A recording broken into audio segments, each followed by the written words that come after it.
Hi అండి. Welcome to our channel. ఈరోజు మన ఛానల్‌లో పాలకూర పచ్చడిని ఎలా తయారు చేసుకోవాలో చూసేద్దాం. ఇది రైస్, రోటీ, దోస దేనిలోకైనా చాలా బావుంటుంది.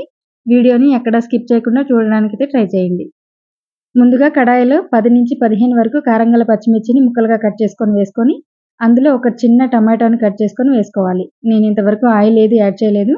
ఓన్లీ పచ్చిమిర్చి, టమాటా మాత్రమే వేశాను. వీటితో పాటు ఒక ఉల్లిపాయను కూడా ఇలా సన్నగా పొడవుగా కట్ చేసుకొని వేసుకోవాలి. ఇప్పుడు చిన్న సైజు పాలకూర కట్టను తీసుకొని శుభ్రంగా కడిగేసి కాడలు ఏమాత్రం తీసేయకుండా కాడలతో సహా ఇలా ముక్కలుగా కట్ చేసుకొని మనం ముందుగా రెడీ చేసుకున్న పచ్చిమిర్చి, టమాటా, ఆనియన్‌లు ఈ పాలకూరను వేసుకోవాలి.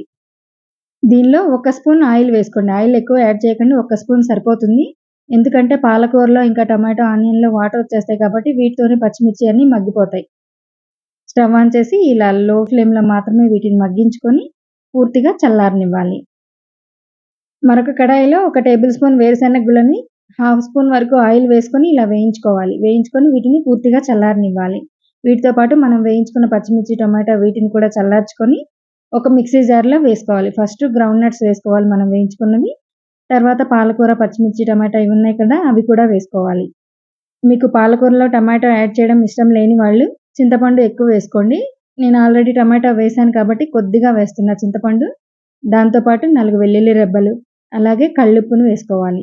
వేసుకున్న తర్వాత మరీ మెత్తగా కాకుండా కోర్స్‌లా గ్రైండ్ చేసుకోవాలి. మనం వేసుకున్న వేరుశెనగ గుళ్ళనేవి పలుకులుగానే తగులుతూ ఉండాలి చట్నీలో. దీన్ని బౌల్‌లోకి తీసుకోవాలి. దీన్నేం పోపు వేయనవసరం లేదు. వేరుశెనగ గుళ్ళు మనం పలుకులుగా మిక్సీ చేసుకున్నాం కాబట్టి అక్కడక్కడ తగులుతూ టేస్ట్ చాలా బావుంటుంది. కట్ చేసుకున్న కొత్తిమీరని కూడా వేసుకొని మొత్తం అంతా ఒకసారి కలిసేలాగా కలుపుకుంటే టేస్టీగా ఉండే పాలకూర పచ్చడైతే రెడీ అయిపోతుంది. మా మరిన్ని టేస్టీ అండ్ హెల్తీ రెసిపీస్ కోసం ప్లీజ్ సబ్స్క్రైబ్.